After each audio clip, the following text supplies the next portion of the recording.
los tres procesos vimos que no se realizó una evaluación objetiva seria para elegir a los mejores perfiles y a las personas más calificadas, más honestas y con mejor experiencia para poder ocupar estos cargos. Prevalecieron en algunos casos las negociaciones políticas por encima de los criterios, criterios técnicos y las valoraciones éticas. El caso más evidente fue la elección del Tribunal Supremo Electoral. En menos de 2 horas, la comisión de postulación eligió la nómina de candidatos a integrar el Tribunal Supremo Electoral, y 10 de los candidatos que pasaron en esa nómina final tenían graves señalamientos por parte de la ciudadanía por actos de corrupción o porque se pensaba que eran personas no idóneas para ocupar esos cargos, incluso uno de ellos con una sanción internacional. Además de la falta de objetividad para evaluar a los candidatos y de aplicar instrumentos apropiados para la evaluación, también hubo injerencias indebidas de actores externos en estos procesos. Esto no es nuevo, lo hemos visto en procesos anteriores. Injerencias indebidas, el Ministerio Público intentó, por medio de acciones infundadas y maliciosas, tratar de impedir algunos de los procesos de elección. La participación de la propia ex fiscal general Consuelo Porras en 2 de los procesos de elección también ensombreció estos procesos y generó mucha molestia en muchos sectores de la población.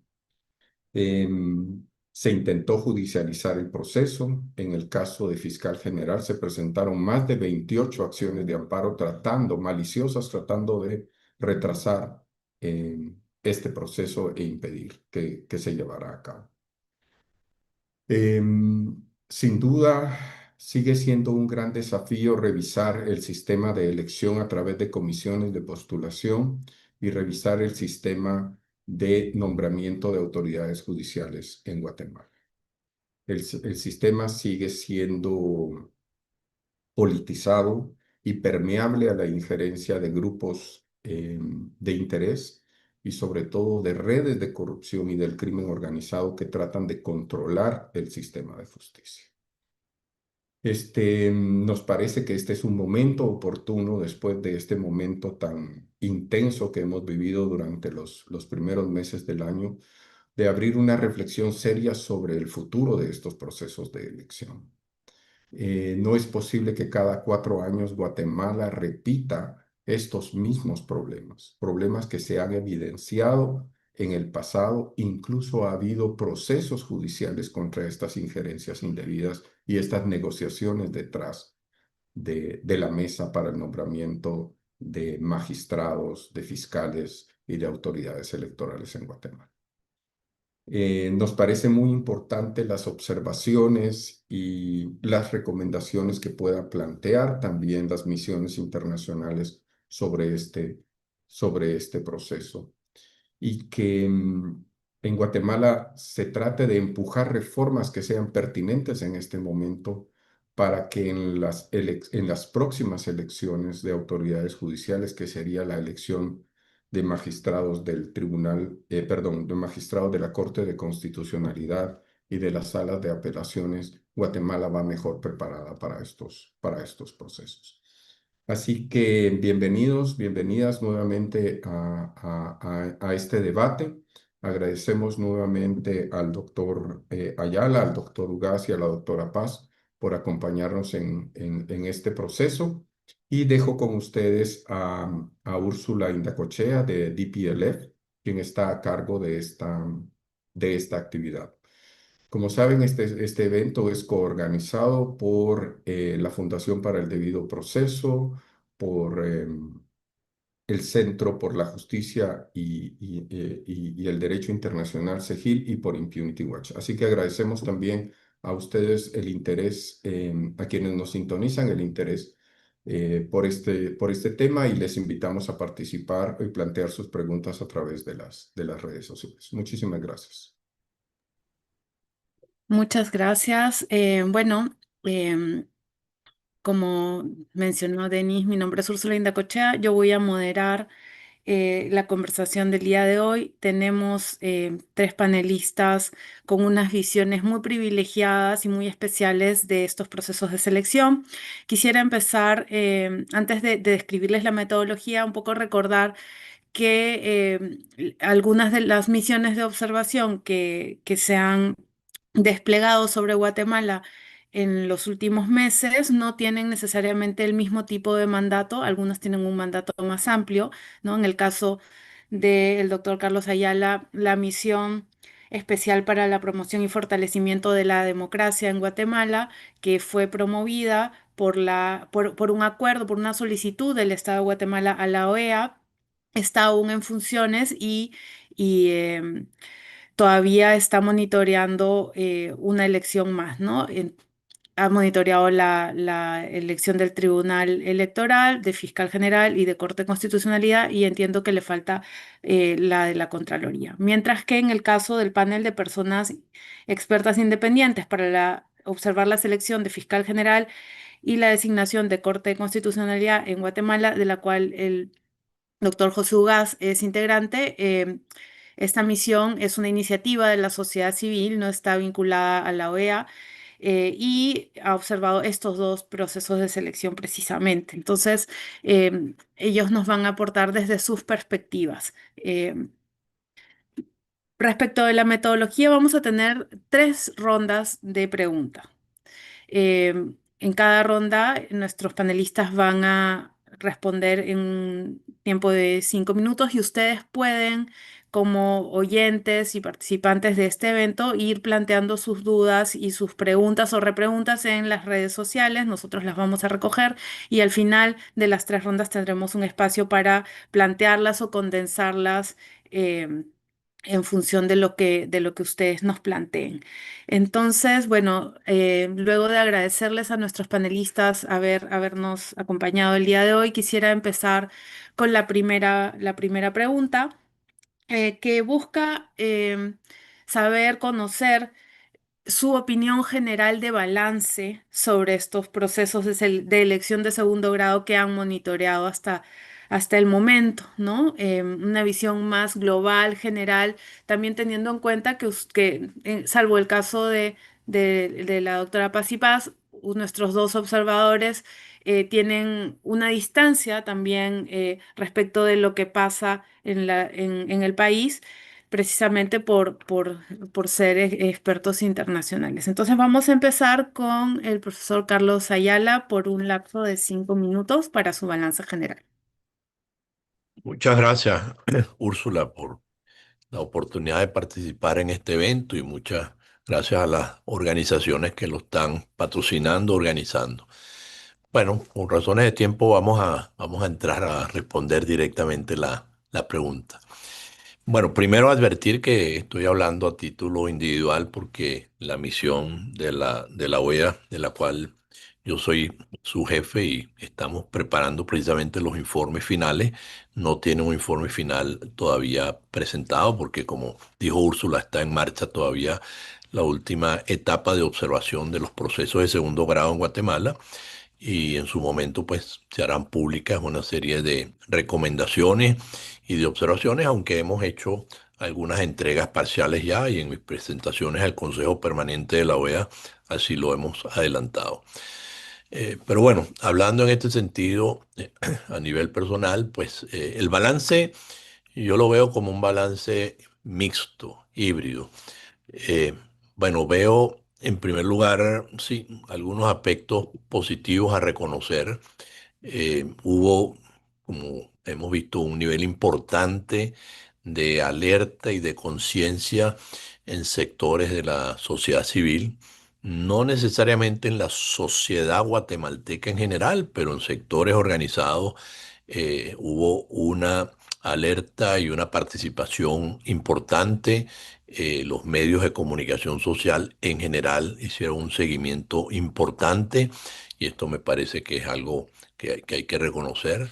Eh, Creo que la observación ciudadana fue muy importante, tanto por organizaciones guatemaltecas, de la sociedad civil, de grupos indígenas, y por supuesto en la observación internacional, tanto la misión de la OEA como la del panel de expertos independientes, la misión de la Unión Europea, pero además hubieron otros grupos que de alguna manera también estaban participando, como el Club de Madrid, etcétera. O sea que estuvo enriquecida por una observación internacional importante y veo como positivo que algunas recomendaciones de las que hacíamos sobre la marcha, las distintas misiones de observación, fueron recogidas, en concreto entrevistas públicas de candidatos por parte de la Corte para la Corte de Constitucionalidad de candidatura y el mismo presidente, aunque no exactamente lo que se le había sugerido, pero sí hizo una invitación abierta y eso fue muy importante por la cantidad de candidaturas que se presentaron para el magistrado o magistrada de la Corte de Constitucionalidad.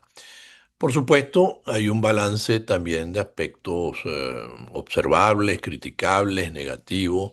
Eh, Creo que no se logró neutralizar los poderes fácticos. Hay algunos resultados positivos en las designaciones, algunas grises todavía por verse y otros negativos. Pero los negativos se deben, y algunos de los grises, a poderes fácticos que están allí y que son de alguna manera incentivados por el mecanismo, no por el mecanismo en teoría en sí, sino el mecanismo como ha funcionado esas representaciones corporativas, esa presencia como está diseñada de la Universidad de San Carlos, que no por ser universidad, sino con el tiempo se ha vuelto en un botín de captura institucional. Otro aspecto negativo, sobre todo en las votaciones que veíamos en estas comités, comisiones de postulación, es que no eran transparentes las votaciones que se veían, eran unas votaciones así como sin motivación, sin explicación, era como un bingo que ocurría en ese momento para que saliera electa una persona o no, sin ninguna justificación, porque al principio, como ustedes saben, se hacía una lista por méritos. Bueno, por méritos, había algunas críticas de muchos de estos méritos, cómo se medían, pero al fin, una lista por mérito. Pero luego para llegar a la lista que se iba a postular, y esto lo vimos en distintos cargos, había una votación por estas comisiones de postulación, no ya de la elección final, sino de la lista que se iba a presentar al órgano elector. Y era de nuevo eso, sin ninguna motivación, discusión, sin tomar en cuenta elementos como la honorabilidad, la capacidad, la independencia, el compromiso con valores. Entonces se tomaban unas votaciones que simplemente se iban saltando el orden de méritos sin entender por qué se elegía a una persona y no a otra. Creo que esta actuación sin motivación, sin explicación, deja un sabor negativo en el sentido de que la discrecionalidad nunca puede ser sinónimo de arbitrariedad. Lo dejo entonces hasta allí, Úrsula, por razones de tiempo. Gracias. Bueno, en la segunda pregunta también podemos ampliar estos aspectos. Le doy la palabra ahora a José Ugas, integrante del panel de personas independientes expertas. Muchas gracias, Úrsula. Gracias a los organizadores por esta invitación y buenos días, saludos a los amigos y colegas del panel y al público en general. Yo, en realidad, coincido mucho con lo expresado ya por Carlos. Mi balance general lo dividiría en elementos negativos y elementos positivos. Creo que ha habido de ambos. Y si puedo adelantar con una frase, lo que creo que ha ocurrido es que pudo ser mejor, pero pudo ser mucho peor. Con lo cual creo que no podemos decir que el balance es altamente positivo, pero se han logrado cosas que creo que son históricamente importantes y ojalá perseveren en el tiempo y mejoren para adelante. En lo negativo, yo creo que hubo una persistencia en el ánimo de intimidación de determinados sectores de la población que se tradujo en el mantenimiento del temor en algunas personas o grupos que limitó la participación de mejores candidatos en una cantidad que hubiera sido más deseable. Es verdad, y eso es un elemento positivo, que no ha habido durante el proceso, y debo señalar aquí que el panel al que yo pertenecí solamente tenía como mandato la observación de la Corte de Constitucionalidad y la Fiscalía General. Nosotros no hemos intervenido en el Tribunal Supremo Electoral ni en la elección de la San Carlos. Solamente nos limitamos a la Corte y a la Fiscalía. Y en esos casos, durante el tiempo que duraron los dos procesos de selección, no ha habido un solo hecho de criminalización efectivo como se ha ocurrido en el pasado. Nadie fue enviado a prisión, no se cursaron órdenes de detención, a pesar de que hubo muchos rumores, incluso personas que pensaban que podían ser criminalizadas, que rondaron las embajadas, salieron del país atemorizados por lo que podría haber ocurrido si es que se hubiera repetido la historia del pasado. Entonces, esa sensación de miedo la hemos percibido también luego en las entrevistas que hemos tenido con diversos sectores de la sociedad guatemalteca.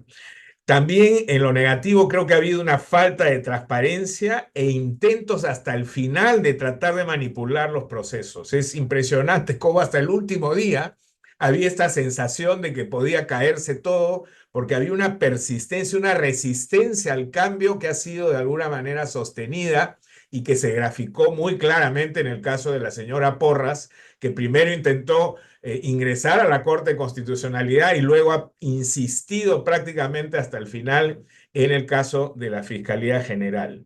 Esa resistencia al cambio creo que es producto de una concertación que tiene muchos años en el país y que de alguna manera fue vencida precisamente por la actitud de la ciudadanía guatemalteca y el acompañamiento de las distintas observaciones a las que ya se ha hecho mención. El otro tema que abordaré luego en mis recomendaciones es el de las comisiones de postulación.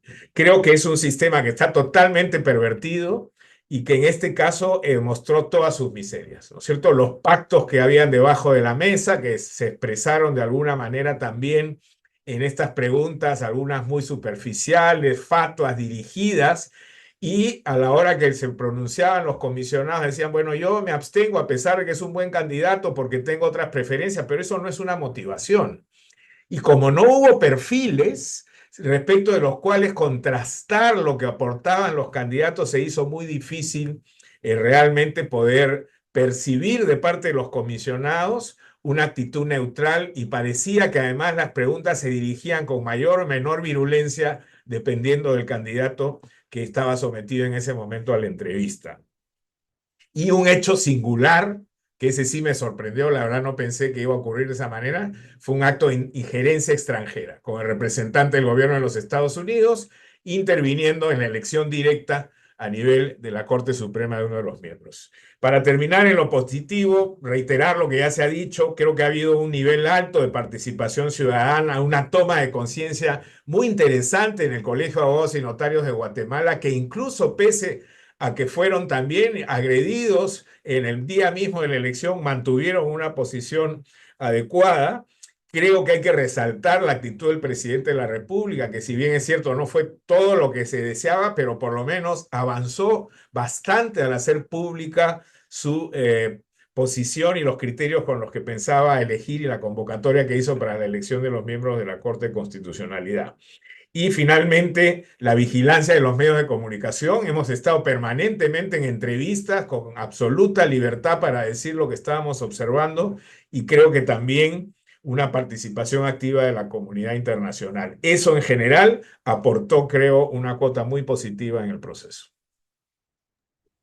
Muchas gracias, José. Yo creo que además de la observación que hicieron las misiones, también la Comisión Interamericana de Derechos Humanos y la relatora especial de las Naciones Unidas estuvieron observando. Y una cosa que quizás resaltaría es que ambas coincidieron, o sea, ambos organismos coincidieron en señalar algo que no habían señalado nunca respecto de otros países, que fue esta idea de que personas con graves señalamientos de haber participado en violaciones graves de los derechos humanos y corrupción no debían ser electas, ¿no? Este pronunciamiento es inédito para el sistema porque también echa un poco por debajo este argumento que utilizan algunos candidatos que tienen estos señalamientos de beneficiarse de la presunción de inocencia, ¿no? Entonces, esta idea de que personas con señalamientos graves e indicios de haber participado no deberían ser electas es una toma de postura que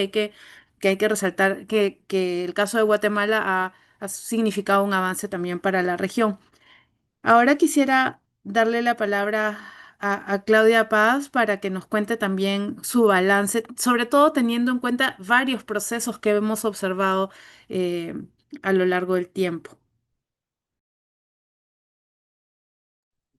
Muchas gracias, Úrsula, y quizás empezar dando las gracias tanto a Carlos Ayala y a los integrantes de la Misión Internacional de Observación de la Organización de Estados Americanos, como también a José y a los dos integrantes del panel de personas expertas.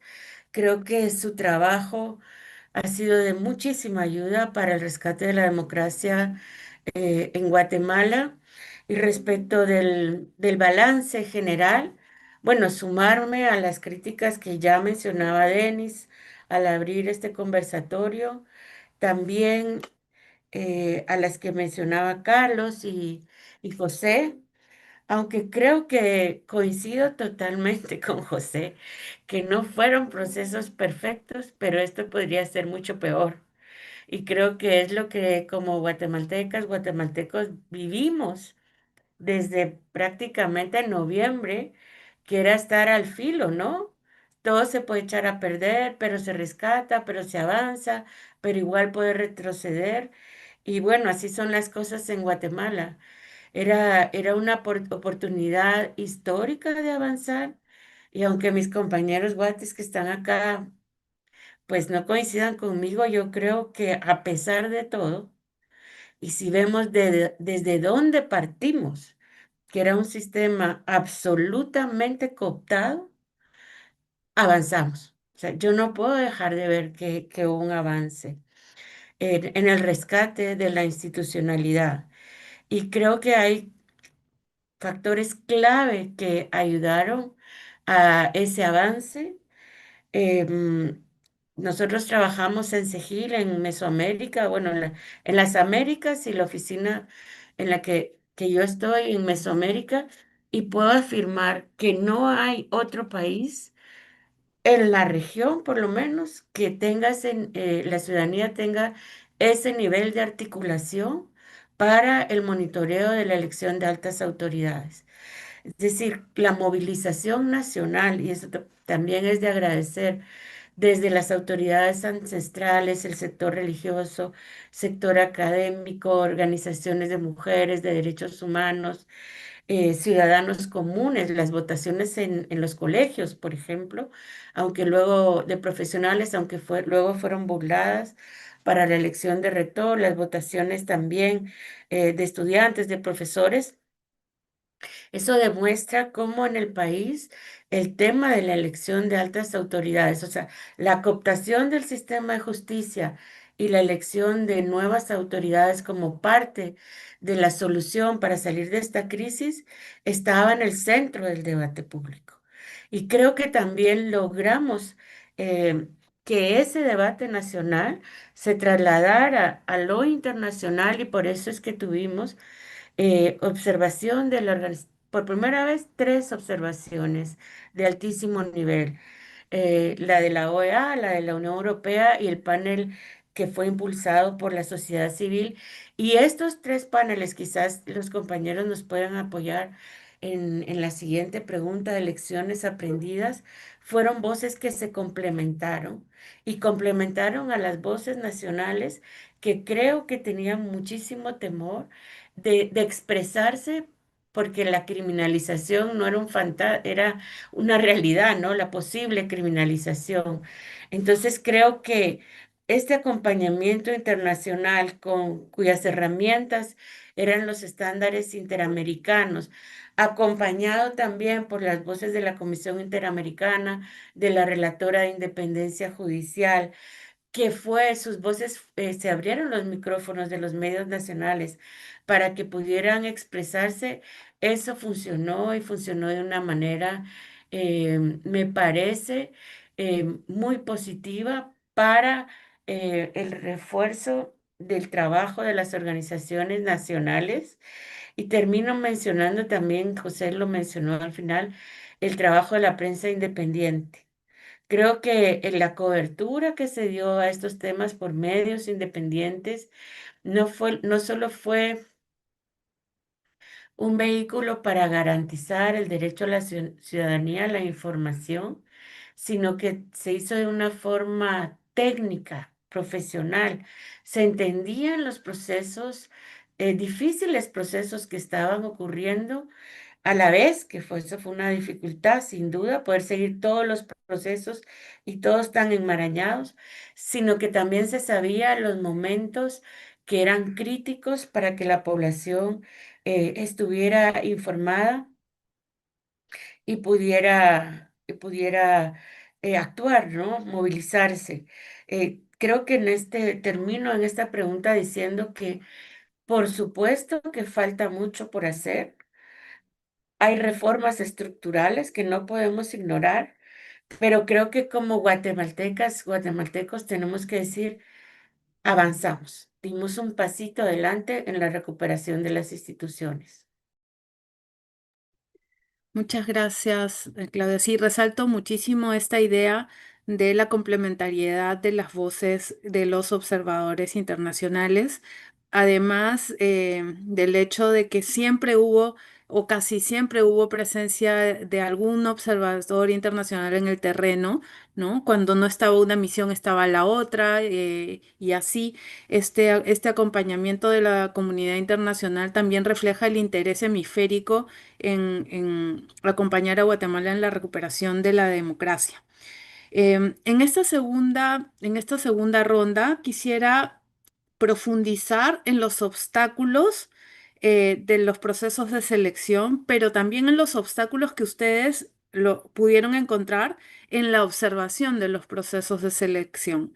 Eh, si hubo algunas restricciones para tener algún tipo de reuniones o tener acceso a alguna información, o quizás sentían que la observación, que habían cosas que ustedes estaban observando, pero que otros procesos o otros fenómenos, otras cosas ocurrían al margen de la formalidad, de la institucionalidad del proceso de selección, que influían, ¿no? Por ejemplo, en las redes sociales, en la Corte de Constitucionalidad a través de los amparos o en algunos otros espacios. También sería muy bueno conocer si ustedes han advertido este tipo de obstáculos. Y además quisiera preguntarles las lecciones aprendidas que pueden sacarse de este ejercicio, no solo para Guatemala, sino también para la región. Entonces, esta vez vamos a empezar con José, por el lapso de 5 minutos.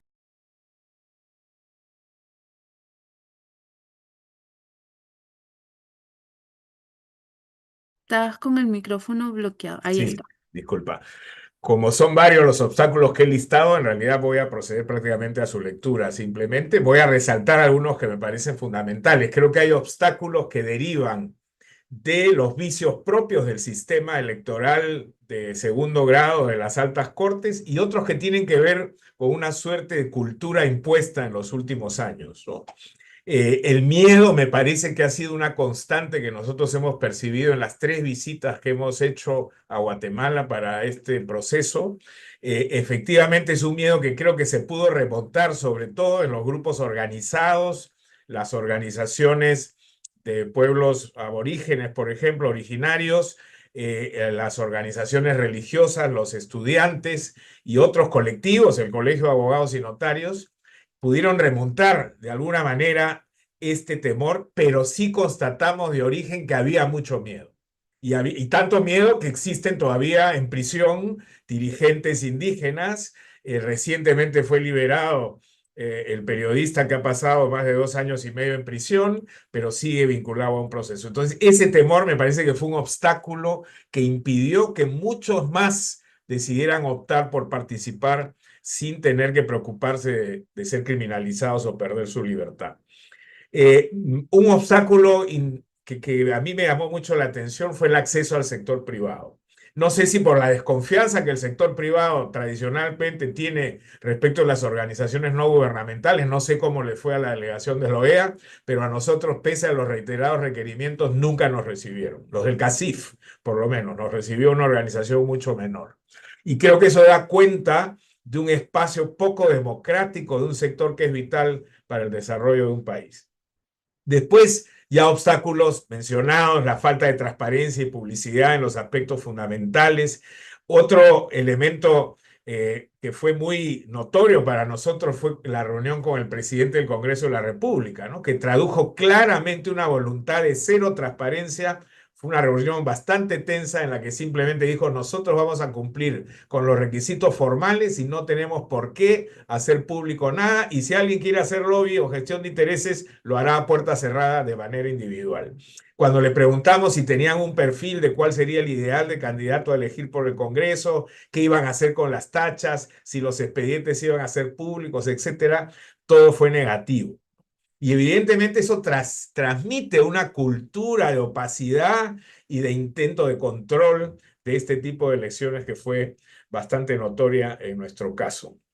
Ya no voy a incidir en los temas de los intentos que pudo haber habido o no de criminalizar. El escándalo con la Universidad de San Carlos creo que fue también un hecho notorio, la elección del rector ahora en suspenso, pero nosotros tuvimos una entrevista con los estudiantes y fue muy dramático escuchar los testimonios que venían de ahí. Un obstáculo central desde nuestro punto de vista, y aquí sí hablo a nombre de mis colegas también, es el del abuso de los amparos, la amparitis, ¿no? Todo se pretende bloquear a través de amparos que no tienen ningún fundamento, y a partir de ahí se toman acciones que bloquean opciones para una elección libre y transparente. Ocurrió con las profesiones afines en el caso del Colegio de Abogados y Notarios, ocurrió también con esta absurda argumentación de que quien ejerce la magistratura no se le pueden contabilizar esos años como abogados. En el pasado ocurrió con la suspensión de partidos políticos, etc. Entonces,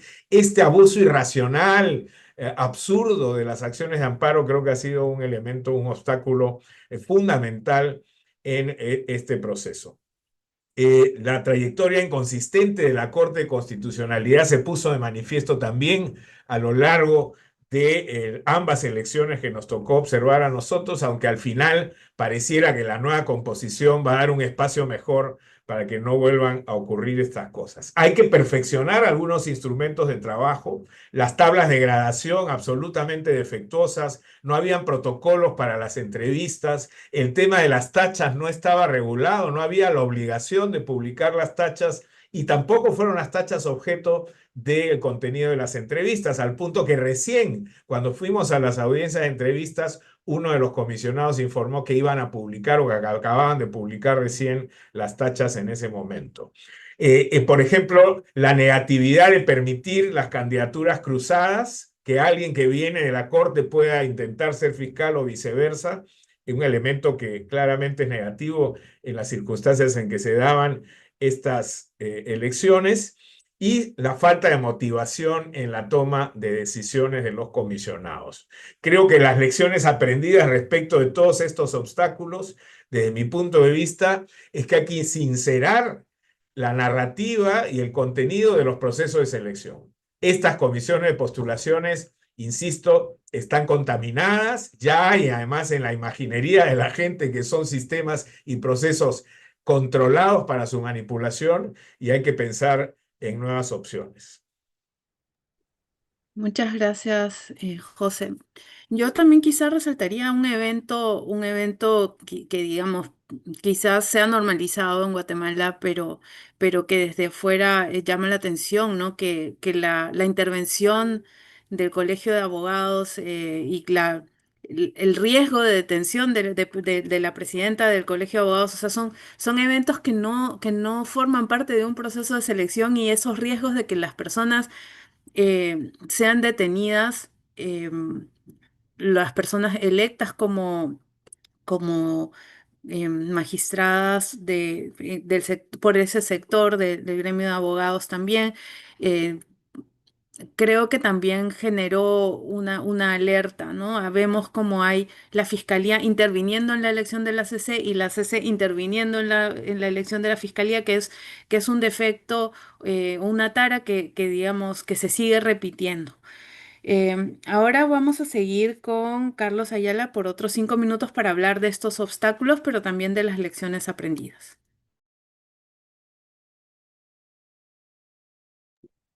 Sí, muchas gracias, Úrsula. Bueno, coincido con lo que ha sido expresado por nuestro amigo el doctor Ugaz, con los obstáculos y las lecciones. Respecto al miedo a postularse, yo siento que al principio, en las primeras elecciones, había un miedo mucho más grande, por lo menos eso nos lo transmitían mucho más en las distintas entrevistas con distintos sectores. Y creo que al final fue como perdiéndose ese miedo y ya lo vemos cuando se postularon, el número de personas que se postularon a la fiscalía o que se postularon, por ejemplo, ante el presidente de la República para la Corte de Constitucionalidad, un número altísimo, pues creo que sin precedente. Creo que es algo que se fue superando, pero a mí personalmente me queda una preocupación respecto a los grupos indígenas que precisamente por haber sido perseguidos, por tener dos de sus dirigentes importantes presos, ellos nos transmitieron que estaban en una posición de mucho más recato en cuanto a la participación eh, que ellos habrían querido hacer. E inclusive una pregunta es, bueno, ¿dónde estuvieron las candidaturas de grupos indígenas? Y si bien existieron algunas, no en la cantidad que ha debido existir y lo vemos inclusive, no veo representación como tal de pueblos indígenas en la mayoría de los cargos, y esta pluralidad en una sociedad como la guatemalteca es una deficiencia importante. Em, Nosotros sí pudimos reunirnos con varios representantes del sector privado. eh, en general vimos una actitud de preocupación, otros de recato, vimos divisiones internas, pero fue una experiencia interesante reunirnos con ese sector privado, incluyendo el sector privado de medios de comunicación, pero con el empresarial también. Y bueno, por supuesto, en esas reuniones hubo un intercambio de puntos de vista sobre la importancia de fortalecer la democracia y el Estado de Derecho con estas elecciones de segundo grado. Eh, Estoy de acuerdo con el tema de las entrevistas. Yo ya venía en la observación que hice con la OEA de las elecciones de jueces en México, donde básicamente esto no fue entrevista, sino se ponía en on al candidato por unos minutos y iban corriendo el próximo, el próximo, el próximo, sin ninguna utilidad en la entrevista, precisamente porque no había protocolos o preguntas relativas no solamente al conocimiento, sino a la visualización de qué haría esa persona de llegar a ese cargo. Creo que la forma en que se llevaron las entrevistas, inclusive en cargos donde no se habían hecho antes entrevistas en el Congreso, como para, para el Tribunal Electoral, creo que no fueron útiles y es un tema que hay que ver hacia futuro. Lo mismo, creo yo que fue un obstáculo muy grande cuando se iba más allá de la tabla matemática de cuantificación, como ir luego a temas que son mucho más sustantivos, como el perfil del cargo, como la independencia, el compromiso con valores eh, democráticos, más allá de los puntajes que se habían obtenido. Creo que una deficiencia, un obstáculo importante fue que las impugnaciones no tuvieron un tratamiento expreso, no se sabía al final por qué se habían aceptado o la mayoría o casi todas porque se habían rechazado. Y creo que esto fue un obstáculo para entender un poco las razones por las cuales determinados candidatos, candidatos, seguían adelante a pesar de las impugnaciones. Em, Me llamó mucho la atención esa amparitis de la cual hablamos, pero en esta dimensión, o sea, siendo incompetente la Corte de Constitucionalidad, recibe los amparos, se declara incompetente y sin embargo da una medida cautelar que prácticamente corresponde a una decisión definitiva. Y después vemos a los mismos magistrados y magistradas hablando de que hay que retener la amparitis, que hay un abuso de la amparitis, pero ellos mismos incurren en un abuso al ser incompetentes y declarar unas medidas cautelares, como fue en el caso de la elección del Colegio de Abogados, pero también, como se mencionó, en la elección del fiscal, que tiene unos efectos definitivos al día de hoy, a pesar de que eran medidas cautelares. En fin, creo que estamos asistiendo al agotamiento de un sistema corporativo que se ha deformado, donde hay una tensión más de poderes fácticos que buscan una representación y cuotas de poder, y creo que esto además le ha hecho mucho daño a instituciones como la Universidad de San Carlos, que se ha convertido en un botín de poder en el sentido amplio de la palabra, con todos los problemas que ha tenido con su legitimidad interna, con las elecciones. Entiendo que hoy mismo o ayer hubo una última decisión que se echó para atrás la orden de la Corte de Constitucionalidad respecto a las elecciones, y se ha convertido en un centro precisamente de un debate por captura institucional y cuotas de poder, y lo mismo pues ha llegado a una deformación en la creación de facultades de derecho que llaman ustedes allá de garaje, con el único objetivo de tener un decano sentado para las distintas elecciones. Yo creo que eso es una lección aprendida que debe llevar a una reflexión mucho más de fondo, no solo respecto al mecanismo de designación, sino el mecanismo de preservar las instituciones y que no sean capturada, porque hay incentivos precisamente para capturarla. Lo dejaría hasta allí, Úrsula.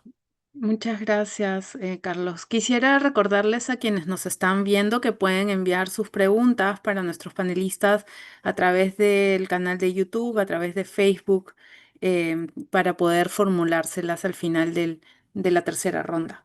Ahora le doy también la palabra a Claudia Paz y Paz para hablar de los obstáculos y lecciones por 5 minutos. Sí, creo que coincido con los obstáculos que han mencionado Carlos y José. Sin duda, el mayor obstáculo es estructural. La forma en que la Constitución de la República de Guatemala designa las comisiones de postulación.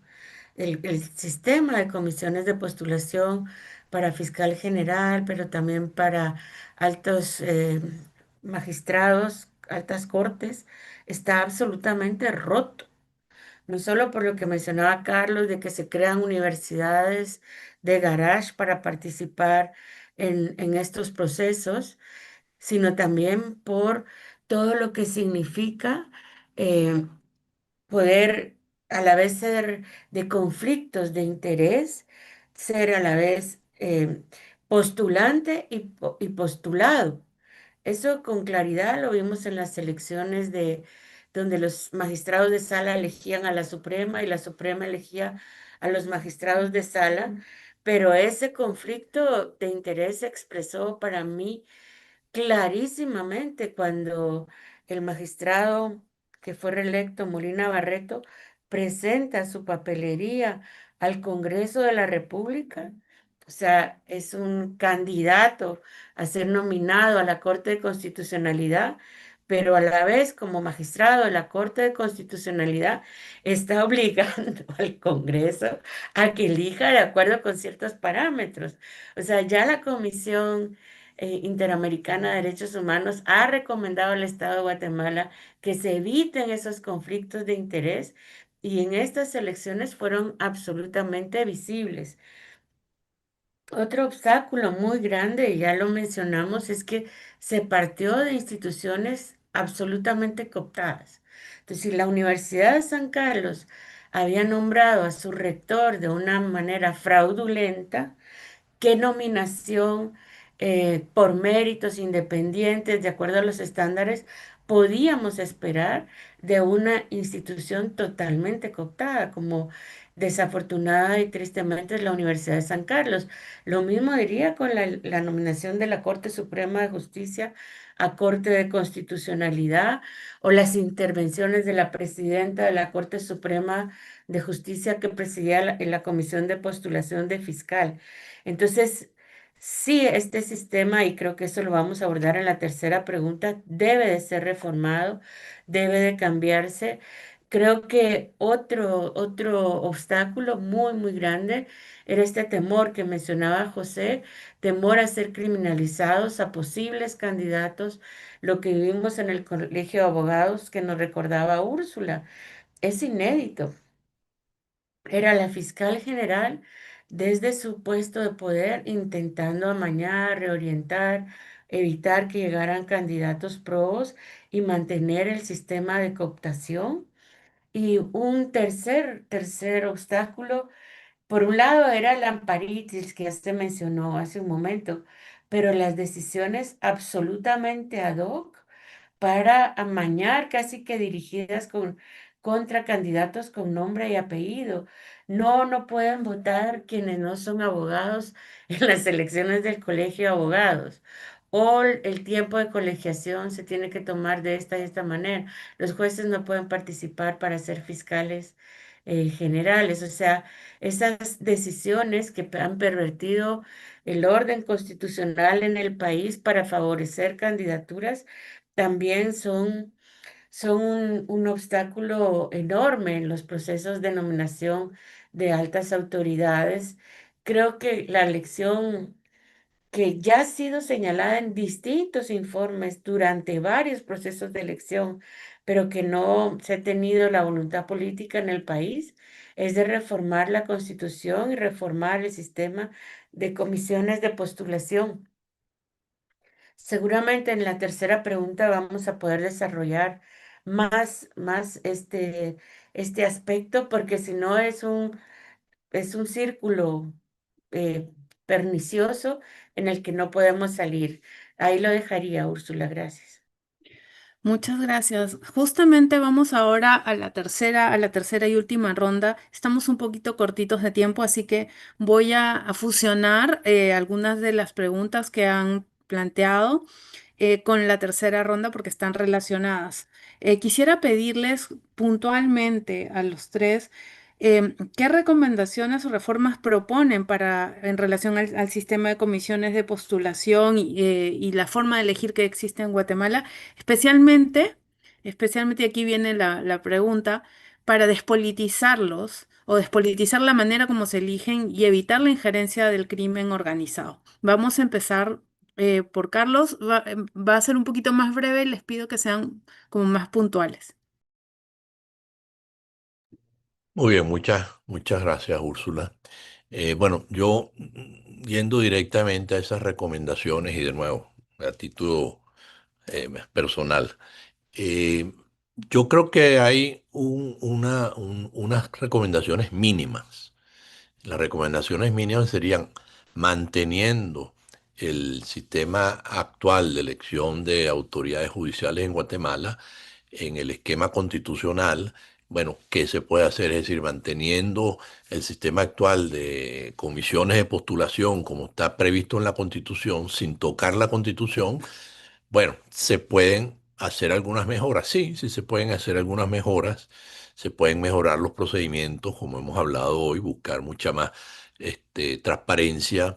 Se puede buscar una regulación de que las tachas sean debidamente consideradas y tengan que ser decididas. Se puede buscar una mejora en las entrevistas para que sean útiles y haya protocolos. Se puede mejorar en que tenga que haber una especie de modelo de lo que se quiere elegir antes de ponerse a buscar candidatos.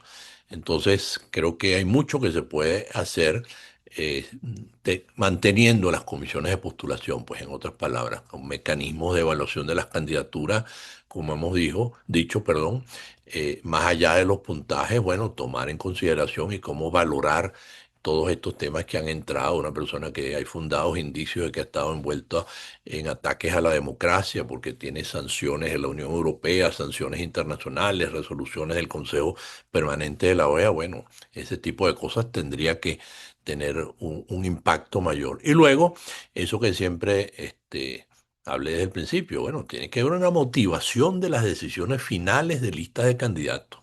Eso no puede ser como me impresionó, que se toman las decisiones por una especie de bingo donde se votan, este sí salió, este no salió, y va bajando y no sabemos cuál es el acuerdo o cuál no es el acuerdo debajo de la mesa, pero se elige uno sí, otro no, una persona que tiene una excelente calificación en la sociedad y se pensaba que era de las mejores, no sale electa, pero salen electos otros. Entonces, ese tema aún manteniendo las comisiones de postulación. Lo segundo es, bueno, what is a wish list? Pero, ¿qué es lo ideal? Bueno, yo creo que no solamente vamos a hablar de la parte técnica, o sea, yo creo que esto nos llama a una reforma, digamos, más integral del sistema de justicia en Guatemala. A mí particularmente me causa mucho problema que los jueces superiores o magistraturas estas de apelación no sean de carrera y entonces al terminar su mandato tienen que buscar la reelección, hay un bajo índice de reelección, hay altas rotaciones, tienen que ir a pedir el favor de nuevo y eso les quita la independencia de decidir con libertad sin temor a traer consecuencias de sus decisiones. Entonces, me parece que hay temas en la administración de justicia bueno, los temas que se han hablado también, pues por supuesto, más procesales del amparo, pero ese tema más integral de la administración de justicia creo que hay que repensarlo. Y sí, repensar si tuviésemos esa oportunidad, un poco el método de elección. Bueno, sí, es bueno que antes de que el órgano político decida haya una preselección, pues por supuesto que sí, pero entonces repensar esa integración de las comisiones de postulación, quizás, y aquí simplemente voy a dar ideas para profundizar, no son propuestas, pero quizás que no esté integrado por instituciones, facultades de derecho, que si los abogados, que si la Universidad de San Carlos, etcétera, sino con una representación mucho más abierta de los diversos sectores de la sociedad civil. Quizás eso puede ser una alternativa a esta representación corporativa institucional. Eh, a repensar algunos órganos electores. Bueno, no sé por qué la Universidad San Carlos es un órgano elector de tanto peso y las deformaciones que ha traído al proceso y a la propia universidad. Y bueno, aunque la última salió bien, pero también tenemos que preguntarnos si los abogados, que son partes en un proceso, es lógico que ellos elijan un juez.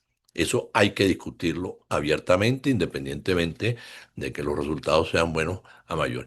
Y termino con esta frase. Al final, para una reforma del sistema de elección y de autoridades judiciales y de la justicia, creo que tenemos que plantearnos más, con mayor importancia, el cómo se eligen que quién los elige, porque a veces los énfasis se ponen en el quién y como hemos visto aquí, el cómo es la esencia. Gracias, Úrsula. Gracias, Carlos. Bueno, para José también voy a profundizar un poco tomando una pregunta, porque de las que se han hecho, porque tú dijiste que el mecanismo de comisiones de postulación está muy deslegitimado. Entonces quisiera pedirte si puedes desarrollar un poco esta idea, si tú piensas que se debe mantener, se debe eliminar, o qué cambios tendría que hacerse. Sí, yo pienso que debe eliminarse. Creo que está totalmente deslegitimado en la mente de la población. Escuchan comisiones de postulación, inmediatamente ya trae la reflexión o la reacción de esto está arreglado, esto está amañado.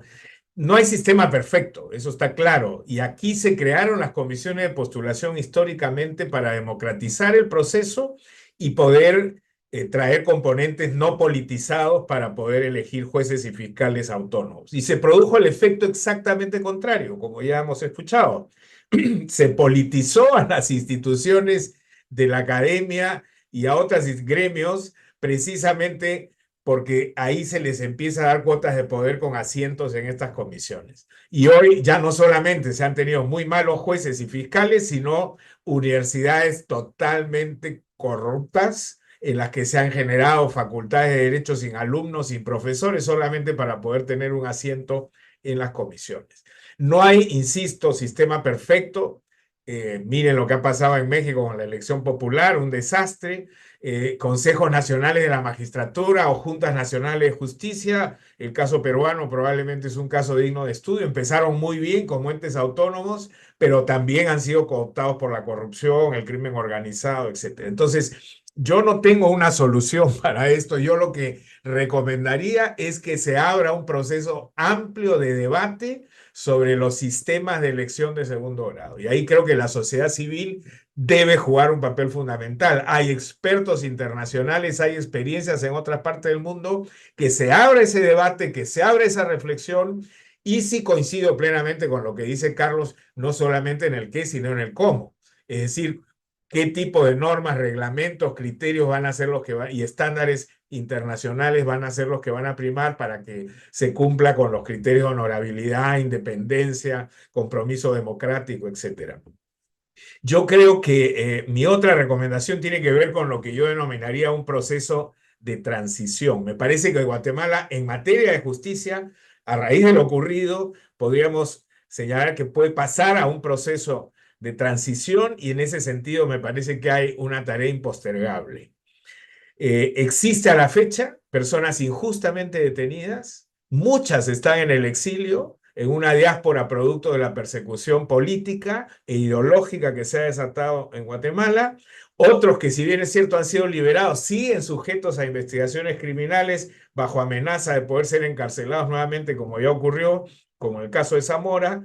Entonces hay que buscar solución para este problema. Y un mecanismo de justicia transicional aquí tendría que pasar, por ejemplo, porque el Ministerio Público evalúe y seleccione estos casos, los ponga en una tabla de prioridad y diseñe mecanismos para resolver estos problemas. Es un conocimiento general y público de que estamos hablando de casos de injusticia, de abuso de autoridad del antiguo Ministerio Público. Ahora que ya separaron al señor Curruchiche y no está la señora Porras, corresponde al Ministerio Público evaluar. Y no sé si correspondería aquí algo similar a una suerte de comisión de la verdad para que entender y comprender y documentar qué pasó con estos casos de abuso del Ministerio Público y resolver el problema de los dirigentes indígenas en prisión y de los otros que están hoy día viviendo en durísimas condiciones en distintas partes del mundo producto de esta persecución. Y cierro ratificando la opinión de Carlos en el sentido, esto lo discutimos nosotros como panel con el presidente de la República. Dicho sea de paso, todas estas son ideas propias, no ha sido discutido con mis colegas, todavía no hemos liberado el informe final, así que no tengo autorización para hablar en nombre de ellos, pero sí creo que, y lo hemos hablado en su momento con el presidente de la República en más de una oportunidad, hay que ir hacia un proceso de reestructuración, si no refundación del sistema de administración de justicia en Guatemala, que adolece de una serie de problemas estructurales que tienen que ser vistos de manera integral. Gracias, José. Bueno, para terminar, quisiera también darle la palabra a Claudia, pidiéndole también unas recomendaciones de reformas, pero especialmente, Claudia, nos gustaría saber cómo podría mejorarse el sistema para que sea más representativo de los pueblos indígenas, que son una gran mayoría de la población en Guatemala.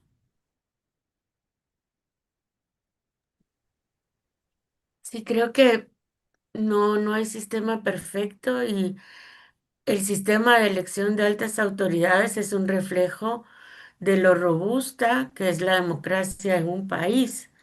O sea, esas cooptaciones que hemos visto de las comisiones de postulación, de las entidades que forman parte de las comisiones de postulación, em, ocurre porque nuestro sistema democrático es aún muy débil, ¿no? Más allá de las votaciones periódicas, ¿no? Las redes de proimpunidad y procorrupción son redes muy, muy robustas que aunque se intentó desarticularlas durante el periodo de la CICIG en Guatemala, se rearticularon y con mucha mayor fuerza. Entonces, pensemos que no bastaría, perdón, que lo haga más complejo, con reforzar el sistema de elección de altas autoridades, si no se refuerzan otros mecanismos, otras instituciones democráticas en el país y en esto el Tribunal Supremo Electoral.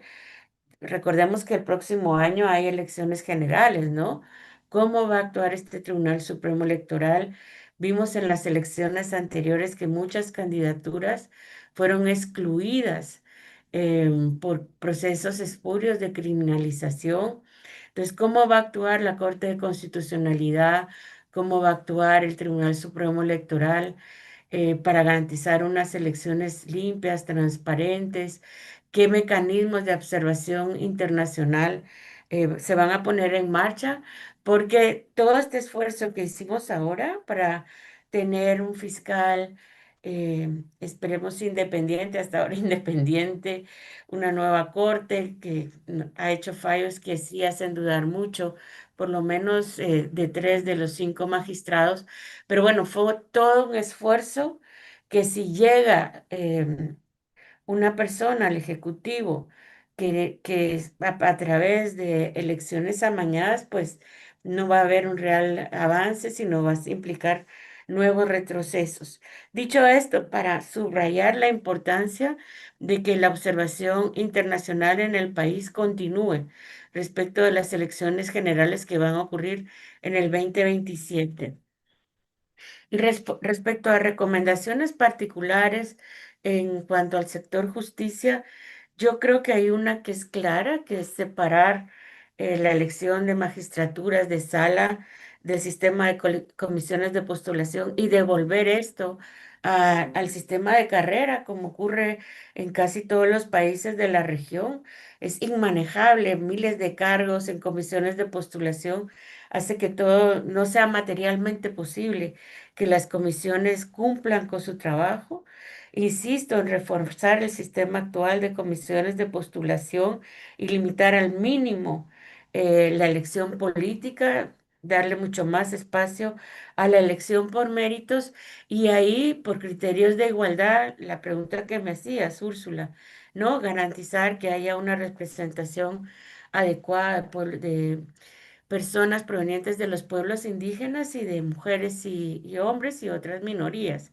Creo que en una elección por méritos eso es bastante más, más manejable y esperar. Hay una recomendación de la Comisión Interamericana de Derechos Humanos que habla sobre una evaluación independiente de la actuación del Ministerio Público respecto a los derechos humanos, que tal vez nos daría esas pistas que mencionabas, José, de cómo actuó esta fiscalía, cómo criminalizó, qué responsabilidades hay dentro, cómo se debe descriminalizar, que yo creo que es una urgencia para que el sistema de justicia recobre su legitimidad y la confianza ciudadana después del actuar espurio del anterior fiscal general.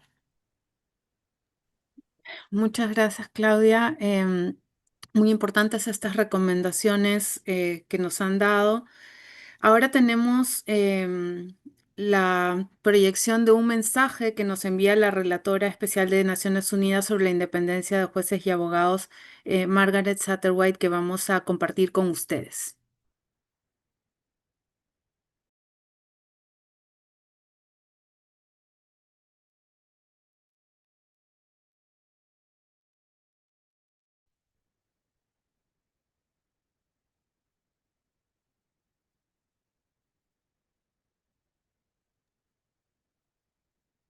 Creo que falta el volumen.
Hemos tenido un pequeño problema con el audio del video de la relatora. Igual hemos podido recibir su mensaje a través de los subtítulos, pero lo vamos a difundir en las redes sociales de las organizaciones promotoras de este evento. Quisiera nada más resaltar este gran mensaje que nos deja de que los desafíos que este proceso de selección de 2026 nos muestra nos alientan a tener un debate más amplio, ¿no? Como también ha sido señalado por nuestros panelistas acerca de no solamente la reforma integral del sistema de justicia, sino también la importancia de la participación ciudadana y la organización y la vigilancia continua como un componente fundamental para mantener la salud democrática de las instituciones en nuestros estados, ¿no? Esa es una lección importantísima para Guatemala, pero que también podemos aplicar en los demás países de América Latina.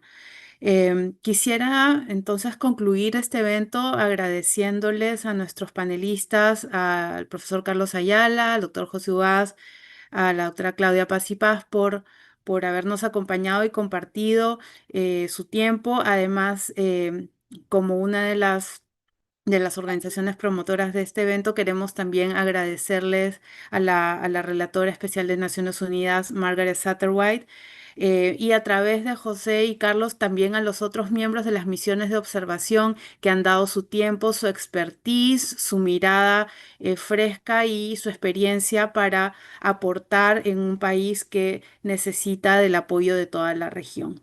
Entonces, les agradecemos en nombre de Impunity Watch, el Centro por la Justicia y el Derecho Internacional, CEGIL, y la Fundación para el Debido Proceso, también a quienes se han conectado y seguido esta transmisión, y les alentamos a seguir participando en un debate amplio sobre las reformas que el sistema de justicia de Guatemala necesita. Muchísimas gracias a todos por conectarse y a ustedes por participar.